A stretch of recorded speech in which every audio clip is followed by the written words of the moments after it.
हरे कृष्णा। लक्ष्मी नारायण श्री विष्णु भगवान की जय। ओम नमः शिवाय। प्रिय भक्तगणों, आज अश्विन माह शुक्ल पक्ष की पूर्णिमा तिथि है और आज शरद पूर्णिमा का व्रत है। इसे कोजागरी पूर्णिमा या रास पूर्णिमा के नाम से भी जाना जाता है। यह शरद पूर्णिमा सबसे शुभ और समृद्धशाली पूर्णिमाओं में से एक मानी जाती है। स्कंद पुराण के अनुसार सिर्फ आज के ही दिन चंद्रमा अपने संपूर्ण 16 कलाओं के साथ प्रकट होते हैं। यह दुर्लभ संयोग केवल साल में एक बार होता है और इस दिन आकाश से अमृत की वर्षा होती है, जो सभी रोग, शोक तथा दरिद्रता को समाप्त कर देती है।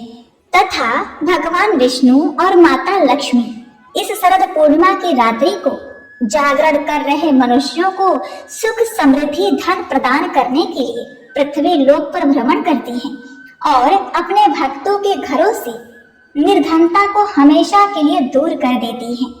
इस दिन माता लक्ष्मी का प्राकट्य हुआ था, इसीलिए आज के दिन किया गया लक्ष्मी पूजन अथाह धन प्रदान करने वाला माना जाता है। इस दिन भगवान श्री कृष्ण जी ने राधा रानी और व्रज की गोपियों के साथ महारास किया था, जो कि पूरे ब्रह्मांड की सबसे दिव्य और अलौकिक रास लीला थी, जिसमें भगवान शिव जी ने खुद गोपी का भेष धारण कर इस दिन रास लीला में सम्मिलित हुए। इसलिए आज के दिन जो मनुष्य लक्ष्मी जी, चंद्रदेव, विष्णु जी और श्री कृष्ण जी की पूजा अर्चना एवं व्रत कथा को सुनते, वाचते या पढ़ते हैं, तो उन्हें कभी भी धन का अभाव नहीं होता। वह धन्य धान पुत्र पौत्र से युक्त सदा निरोगी रहता है। घर परिवार में सदा खुशहाली बनी रहती है और कुंवारी कन्याएं मन चाहे पति को पाने के लिए भी यह व्रत करती हैं। प्रिय भक्तगणों, इस साल शरद पूर्णिमा पर खीर रखने का शुभ मुहूर्त है रात्रि के 8:40 पर। तो आइए आज हम श्रवण करते हैं भगवान श्री कृष्ण और लक्ष्मी माता को प्रसन्न करने वाली शरद पूर्णिमा की दो बड़ी ही दुर्लभ पौराणिक व्रत कथाएं। प्राचीन काल की बात है, एक बार श्री नारद मुनि नारायण नारायण करते हुए विष्णु लोक में जा पहुँचे। वहां पहुंचकर विष्णु भगवान की स्तुति वंदना भक्ति पूर्वक करने लगे। तब भगवान विष्णु प्रसन्न होकर प्रकट हुए और बोले, हे नारद मुनि, कैसे आगमन हुआ आपका? कैसे विष्णु लोक में आए? मुझसे कहिए, जो कुछ भी आपके मन में है वह मुझे बताइए। नारद जी ने कहा, हे प्रभु, आप तो अंतर्यामी हैं, आप सब जानते हैं। ऐसा सुनकर भगवान विष्णु मुस्कुराए और बोले, नारद जी, आपके मन में जो कुछ भी है आप वह हमसे जरूर कहिए। तब नारद जी ने कहा, हे प्रभु, जैसी आपकी आज्ञा। प्रभु, मैं मृत्यु लोक में गया था, वहां भ्रमण करके वहां से आ रहा हूँ। वहां पर मैंने देखा कि जितने भी प्राणी हैं सभी नाना प्रकार की योनि में उत्पन्न होकर के क्लेश को भोग रहे हैं। सभी दुखी हैं, उनका कष्ट किस प्रकार दूर हो, किस तरह से उनको संपत्ति मिले, सुख मिले, ऐश्वर्य मिले, उनके दुख को दूर करने के लिए क्या उपाय है? हे भगवान, आप मुझे बतलाइए। नारद जी के वचन को सुनकर भगवान विष्णु बोले, हे नारद, मैं एक उत्तम व्रत बतलाता हूँ। इसे शरद पूर्णिमा के नाम से जाना जाता है, जिसे पूजा कर व्रत भी करते हैं और इसकी कथा का श्रवण करते हैं। उसे विधि विधान पूर्वक करने से जितने भी कष्ट हैं सब समाप्त हो जाते हैं और सुख संपत्ति की प्राप्ति होती है। मथुरा नगरी में सुभद्रा नाम की एक ब्राह्मणी रहा करती थी। वह शरद पूर्णिमा का व्रत सदैव किया करती थी। भगवान उससे प्रसन्न हुए और इच्छित वर देने के लिए कहा। सुभद्रा से बोले, हे सुभद्रा, यह जो तुम शरद पूर्णिमा का व्रत विधान से कर रही हो, उसे अन्य लोगों को भी बतला दो। ऐसा जब सुभद्रा ने सुना तो सुभद्रा ने एक साहूकार को यह व्रत की विधि बतलाई। साहूकार भी ध्यान से इस व्रत को सुना और सुभद्रा बोली कि मैं शरद पूर्णिमा का व्रत करती हूँ। मेरे पास जो भी ऐश्वर्य, जो भी कुछ संपत्ति है, वह उसी का फल है। जब साहूकार ने ऐसा सुना तो साहूकार ने सुभद्रा से पूछा, हे देवी, इस व्रत को करने की क्या विधि है? कैसे करनी चाहिए? सब आप मुझसे बतलाइए। सुभद्रा बोली कि एक लकड़ी के पट्टे पर एक लोटा पवित्र जल भरकर रखें और उस लोटे पर स्वास्तिक का चिन्ह बनाएं। उसके पास पीतल के गिलास में गेहूं के दाने भरकर वहां पर रखें। गिलास के पास दक्षिणा चढ़ाएं। उसके बाद स्वयं अपने मस्तक पर तिलक करें और इसके साथ 6 पेड़े चढ़ाएं। पहले पेड़े का भोग लगाएं और दूसरा पेड़ा स्वयं खाएं। तीसरे पेड़े में जिनका विवाह नहीं हुआ है कुंवारी कन्या को दें और जो है उसका फिर से 6 भाग बनाओ। पहला भाग तुलसी जी को चढ़ावे, दूसरा भाग गौ माता को खिलावे, तीसरा अहिर को दे, चौथा गर्भवती स्त्री को खिलाए, 5वें में कोई बालक दिखे तो वह 5वां टुकड़ा उसे दे तथा कुंवारी कन्या को खिलाए। इस प्रकार 6 पेड़ा वितरित करना चाहिए। लोटे में रखे हुए जल से जब चंद्रमा उदित हो तो चंद्रमा को अर्घ्य प्रदान करें। इस तरह से सुभद्रा ने साहूकार से समस्त व्रत की विधि को बतलाया। साहूकार अपने घर गया और अपने पत्नी से यह व्रत करने के लिए कहा। तब उसकी पत्नी ने वह व्रत की विधि पूछी। साहूकार ने उसे व्रत की विधि बतलाई। साहूकार की पत्नी ने उस व्रत को किया, जिसके फल से, उसके प्रभाव से उसे 2 पुत्रियां प्राप्त हुईं। उसके घर 2 कन्याओं का जन्म हुआ। बड़ी का नाम उसने सावित्री रखा और छोटी का नाम चंद्रमुखी। दोनों कन्याएं पूजन कार्यों में बहुत रुचि रखती थीं। वह बहुत तेजी के साथ पिता के घर में बड़ी होने लगी। प्रतिदिन पूजा पाठ किया करती थी। देखते ही देखते वह बड़ी हो गई, विवाह के योग्य हो गई। उनका विवाह संपन्न घराने में कर दिया गया। दोनों बहनें शरद पूर्णिमा का व्रत किया करती थी। बड़ी बहन सावित्री बहुत ही विधि विधान से उस व्रत को करती थी। अतः इस प्रकार से उसे एक सुंदर संतान की प्राप्ति हुई। और उसके विपरीत छोटी बहन चंद्रमुखी ने आधा अधूरा जैसे तैसे व्रत किया, जिसके कारण उसे महा दुख प्राप्त हुआ और उसे एक पुत्र की प्राप्ति हुई। उसके पुत्र कुछ ही दिन जीवित रहा करते थे, फिर उसके बाद उनकी मृत्यु हो जाया करती थी। पुत्र कुछ ही दिन जीवित रहते थे, फिर वह मर जाते थे। इस कारण चंद्रमुखी बहुत ही दुखी रहा करती थी। आखिर एक दिन चंद्रमुखी एक पंडित जी के पास पहुंची और इसका कारण पूछा। तो पंडित जी ने कहा कि तुम शरद पूर्णिमा का अधूरा व्रत करती हो, जिसके कारण तुम्हारी यह दशा हुई है। तुम्हारे पुत्र नष्ट हो जाते हैं। तुम अपनी बड़ी बहन सावित्री से इसका विधि विधान पूछ लो। जैसा व्रत वह करती है उसी तरह तुम भी करो। लेकिन चंद्रमुखी को इस बात पर विश्वास नहीं हुआ। अगले साल शरद पूर्णिमा का व्रत आया तो चंद्रमुखी ने फिर व्रत किया, लेकिन भाग्यवश फिर से वह व्रत अधूरा ही रह गया, जिसके कारण उसका पुत्र मृत्यु को प्राप्त हो गया। चंद्रमुखी ने अपने मृत पुत्र को उसी पाटे पर लिटा दिया जिस पर वह पूजन किया करती थी। भगवान की इच्छा से उसकी बड़ी बहन सावित्री उसी दिन उसके घर आई। उसने तुरंत प्रभु का नाम लेकर उसे मृत बालक के सर पर हाथ फेरा तो वह जीवित होकर बैठ गया। चंद्रमुखी खुशी से नाचने लगी और तब उसे शरद पूर्णिमा के व्रत का महत्व समझ में आया। उसने तुरंत प्रभु से क्षमा मांगी, बारंबार प्रभु के चरण स्पर्श किए और कहा, हे भगवान, हे लक्ष्मी माँ, हे विष्णु भगवान, हे चंद्रदेव, ऐसी भूल अब कभी नहीं होगी। और इसके साथ ही सभी पड़ोस सगे संबंधियों को यह व्रत करने की सलाह दी। अपने आसपास जितने भी रहने वाले थे उनको उसने व्रत के महात्म को बताया कि कैसे इस व्रत को करना चाहिए। इसके करने से प्रत्येक स्त्री व पुरुष सभी की मनोकामनाएं पूर्ण हो जाती है। घर में भगवती लक्ष्मी का वास होता है।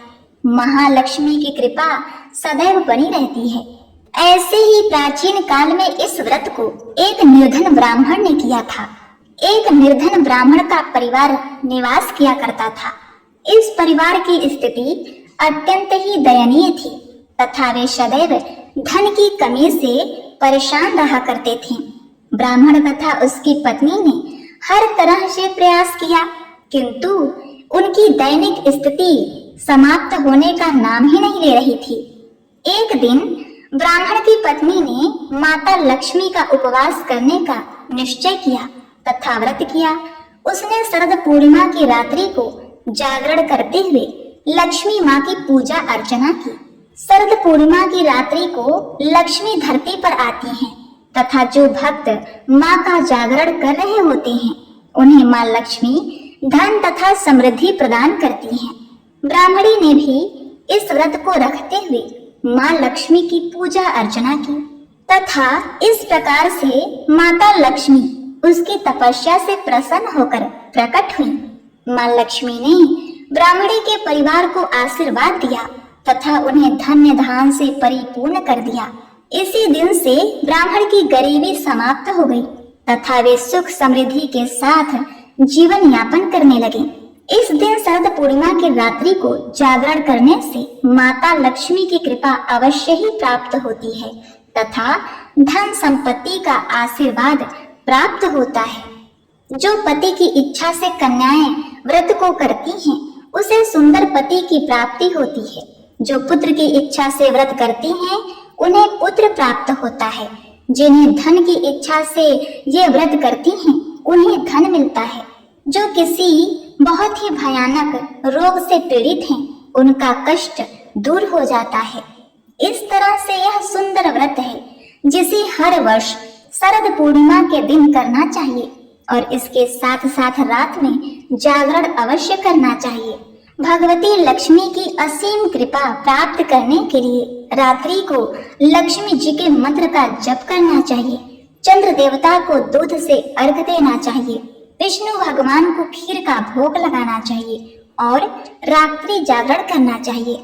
इस प्रकार से जो मनुष्य रात्रि जागरण कर विष्णु भगवान लक्ष्मी तथा चंद्रदेव का यह शरद पूर्णिमा का व्रत करते हैं, उनका सदैव कल्याण होता है। तो बोलिए ओम नमो भगवते वासुदेवाय नमः। प्रिय भक्तगणों, इस शरद पूर्णिमा को रास पूर्णिमा भी कहा जाता है, क्योंकि भगवान श्री कृष्ण जी ने इसी दिन गोपियों तथा राधा रानी के साथ रास लीला की थी। जब तक भगवान श्री कृष्ण जी के महारास की कथा न सुनी जाए, तब तक पूर्णिमा का व्रत अधूरा होता है। तो आइए जीवन में सुख समृद्धि पाने के लिए महाराज की कथा का श्रवण करते हैं। एक बार कामदेव के घमंड को तोड़ने के लिए भगवान श्री कृष्ण जी ने वृंदावन के जंगलों में महारास का आयोजन किया। सबसे पहले श्री कृष्ण जी ने बांसुरी से सभी गोपियों को मोहित कर लिया और उन्हें अपने पास बुलाया। अश्विन माह शुक्ल पक्ष की शरद पूर्णिमा का दिन था। रात्रि में भगवान श्री कृष्ण जी ने वृंदावन के बाहर यमुना नदी के तट पर मधुर वंशी की तान छेड़ी, जिसे सुनकर गोपियां अपने कार्यों को छोड़कर दौड़ने लगी। जो गोपी जिस कार्य को कर रही थी, उस कार्य को वहीं छोड़कर वह वेणु की तान सुनकर दौड़ती हुई श्री कृष्ण जी के पास पहुंचती हैं। एक गोपी आंख में काजल लगा रही थी। एक आंख में काजल लगा था, एक में अभी काजल नहीं लगा था। वह एक आंख में काजल लगा ही रही थी कि वहां से दौड़ती हुई भगवान श्री कृष्ण जी के पास पहुंच जाती है। कोई गोपी अपने पति के पैर दबा रही थी, तो वह पैर दबाते दबाते ही छोड़कर दौड़ती हुई आती है।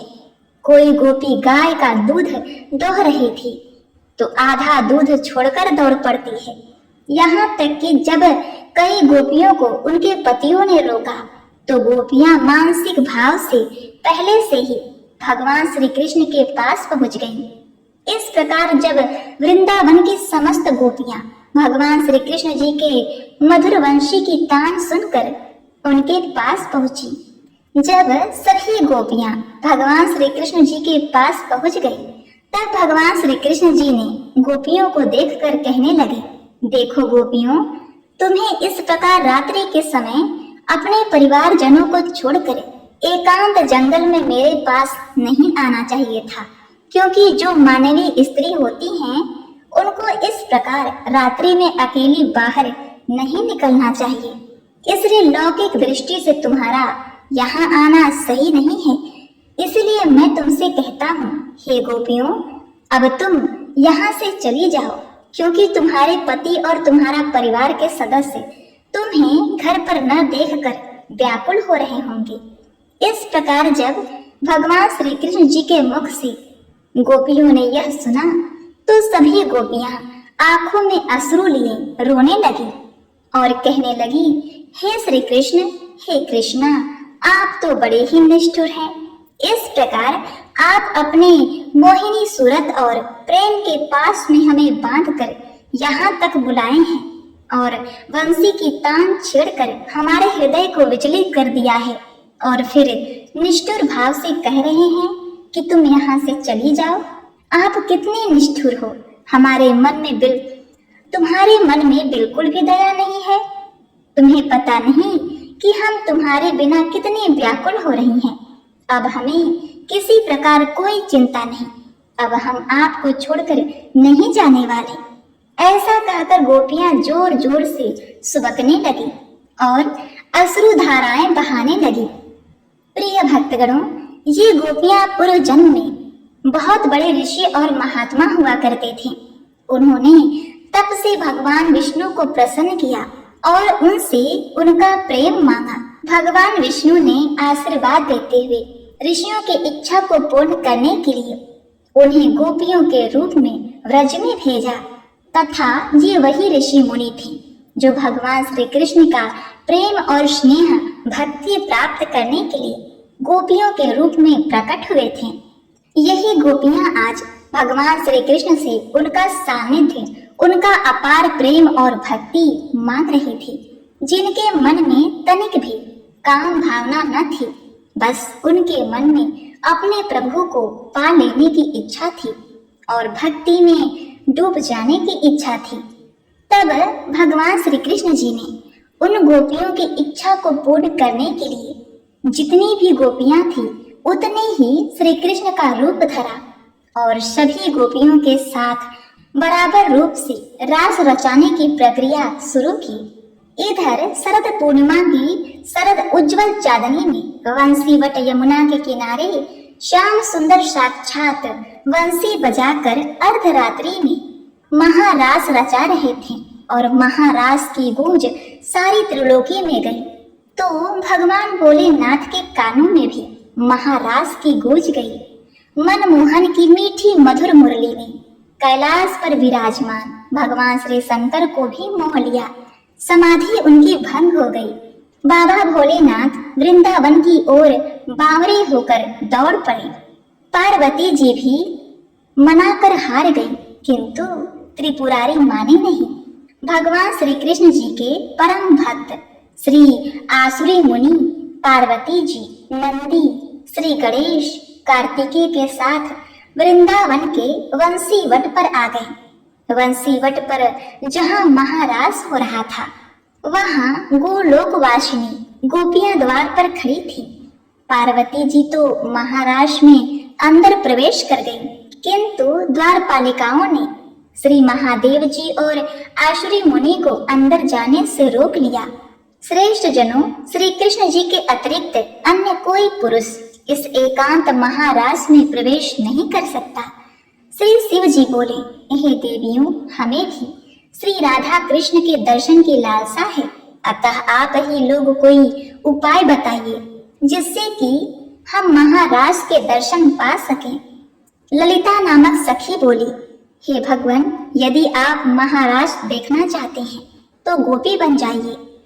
मान सरोवर में स्नान कर गोपी का रूप धारण करके महारास में प्रवेश हुआ जा सकता है। अब क्या था, भगवान शिव शंकर जी पूरे नारी रूप बन गए। श्री यमुना जी ने उनका 16 श्रृंगार कर दिया। वो सुंदर चूड़ी, बिंदी, नूपुर, ओढ़नी और ऊपर से एक हाथ का घूंघट भी भगवान शिव को कर दिया। इस प्रकार प्रसन्न मन से वे गोपी वेश में महाराज में प्रवेश कर गए। श्री शिव जी मोहिनी वेश में मोहन की रास स्थली में गोपियों के मंडल में मिलकर अतृप्त नेत्रों से विश्व मोहन के रूप माधुरी का पान करने लगे। नटवर वेशधारी श्री रास विहारी रासेश्वरी रसमयी श्री राधा रानी एवं गोपियों को नृत्य एवं रास करते हुए देख नटराज भोलेनाथ भी स्वयं ताता थैया कर नाच उठे। भगवान श्री कृष्ण जी ने ऐसी मोहिनी वंशी बजाई कि सुध बुध भूल गए भोलेनाथ। उन बनवारी से क्या छुपा है।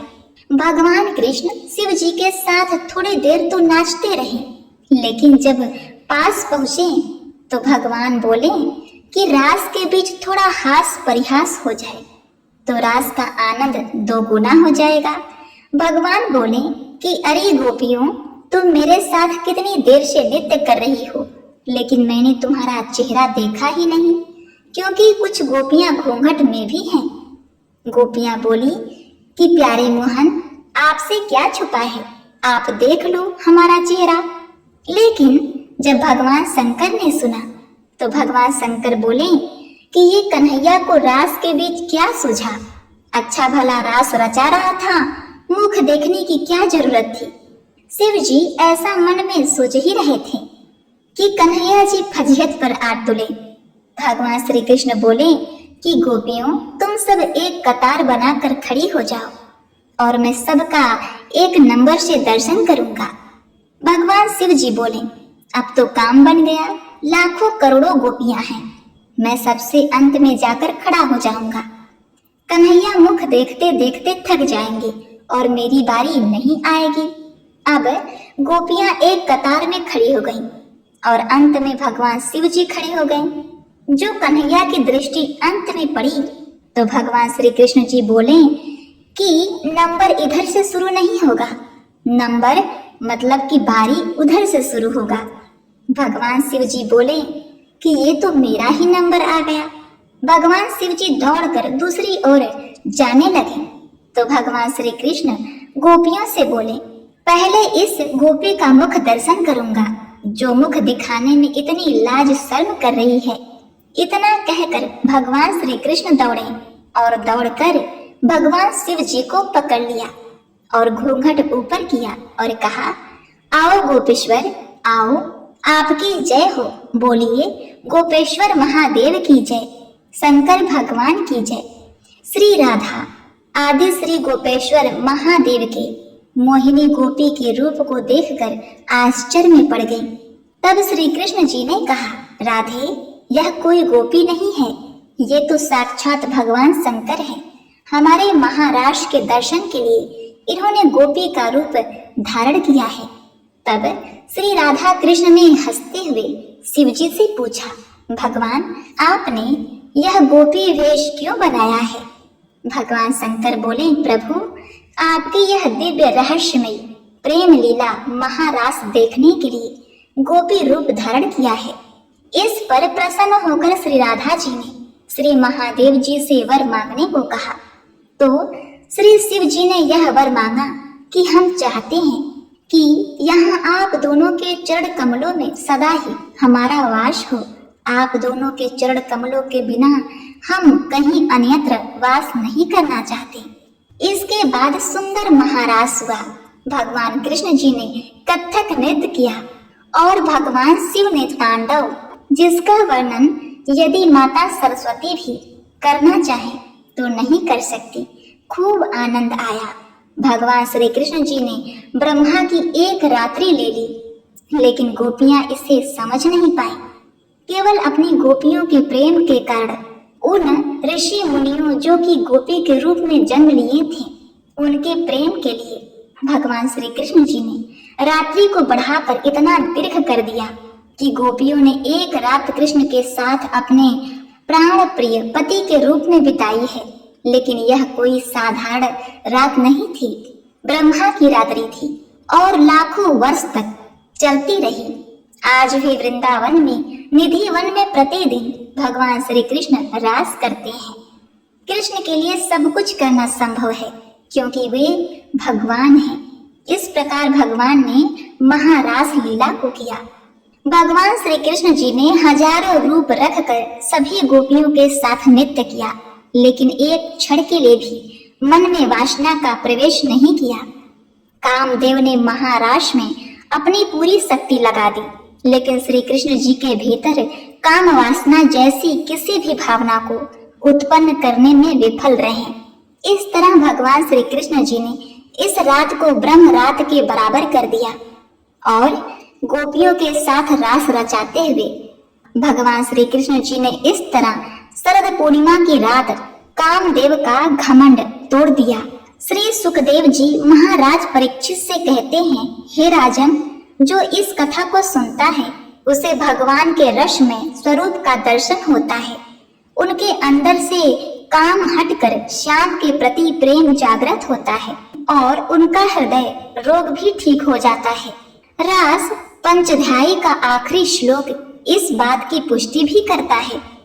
भगवान श्री कृष्ण जी ने तथास्तु कहकर कालिंदी के निकट निकुंज के पास वंशी वट के सम्मुख भगवान महादेव जी को श्री गोपेश्वर महादेव के नाम से स्थापित कर विराजमान कर दिया। श्री राधा कृष्ण और गोपी गोपियों ने उनकी पूजा की और कहा कि इस व्रज वृंदावन की यात्रा तभी पूर्ण होगी जब व्यक्ति आपके दर्शन कर लेगा। आपके दर्शन किए बिना यात्रा अधूरी होगी। भगवान शंकर वृंदावन में आज भी गोपेश्वर महादेव के रूप में विराजमान है और भक्तों को अपने दिव्य गोपी वेश में दर्शन देते हैं। गर्भगृह के बाहर पार्वती जी, श्री गणेश जी, श्री नंदी जी विराजमान हैं। तो बोलिए ओम नमो भगवते वासुदेवाय नमः। जय श्री कृष्णा। ओम नमः शिवाय। प्रिय भक्तगणों, अब आइए श्रवण करते हैं भगवान विष्णु जी की चालीसा। विष्णु सुनिए विनय सेवक की चितलाय, कीरत कुछ वर्णन करूं दीजय ज्ञान बताए। नमो विष्णु भगवान खरारी, कष्ट न सावन अखिल बिहारी। प्रबल जगत में शक्ति तुम्हारी, त्रिभुवन फैल रही उजियारी। सुंदर रूप मनोहर सूरत, सरल स्वभाव मोहिनी मूरत। तन पर पीतांबर अति सोहत, बैजंती माला मन मोहत। शंख चक्र कर गदा विराजे, देखत दैत्य असुर दल भाजे। सत्य धर्म मद लोभ न गाजे, काम क्रोध मद लोभ न छाजे। संत भक्त सज्जन मनरंजन, दनुज असुर दुष्टन दल गंजन। सुख उपजाय कष्ट सब भंजन, दोष मिटाय करत जन सज्जन। पाप काट भव सिंधु उतारण, कष्ट नाश कर भक्त उबारण। करत अनेक रूप प्रभु धारण, केवल आप भक्ति के कारण। धरणी धेनु बन तुम ही पुकारा, तब तुम रूप राम का धारा। भार उतार असुर दल मारा, रावण आदिक को संहारा। आप बराह रूप बनाया, हिरणाक्ष को मार गिराया। धर मत्स्य तन सिंधु बनाया, 14 रतन को निकलाया। अखिल असुरन द्वंद्व मचाया, रूप मोहिनी आप दिखाया। देवन को अमृत पान कराया, असुरन को छवि से बहलाया। कुरुमुरूप धर सिंधु मझाया, मंदराचल गिरी तुरत उठाया। शंकर का तुम फंद छुड़ाया, भस्मासुर को रूप दिखाया, वेदन को जब असुर डुबाया, कर प्रबंध उन्हें छुड़वाया, मोहित बन कर खल ही मचाया, उस ही कर से भस्म कराया। असुर जलंधर अति बलिधाई, शंकर से उन्हें किन्हीं लड़ाई, हार पार शिव सकल बनाई, किन सती से छल खल जाई, सुमिरन कीन्ही तुम्हें शिवरानी, बतलाई सब विपत कहानी, तब तुम बने मुनीश्वर ज्ञानी, वृंदा की सब सूरत भुलानी, देखत तीन धनुज सैतानी, वृंदा आय तुम्हें लपटानी, हो स्पर्श धर्म क्षति मानी, हना असुर उर शिव शैतानी, तुमने ध्रुव प्रहलाद उबारे, हिरणाकुश आदिक खल मारे, गणिका और अजामिल तारे, बहुत भक्त भव सिंधु उतारे, हरहु सकल संताप हमारे, कृपा करहु हरि सिरजनहारे, दिखहु मैं निज दरस तुम्हारे, दीन बंधु भक्तन हितकारे, चाहता आपका सेवक दर्शन, करहु दया अपनी मधुसूदन, जानू नहीं युग जब पूजन, होय यज्ञ स्तुति अनुमोदन, शील दया संतोष सुलक्षण, विदित नहीं व्रत बोध विलक्षण, करहु आपका किस विधि पूजन, कुमति बिलोक होत दुख भीषण, करहु प्रणाम कौन विधु सुमेरन, कौन भांति मैं करहु समर्पण,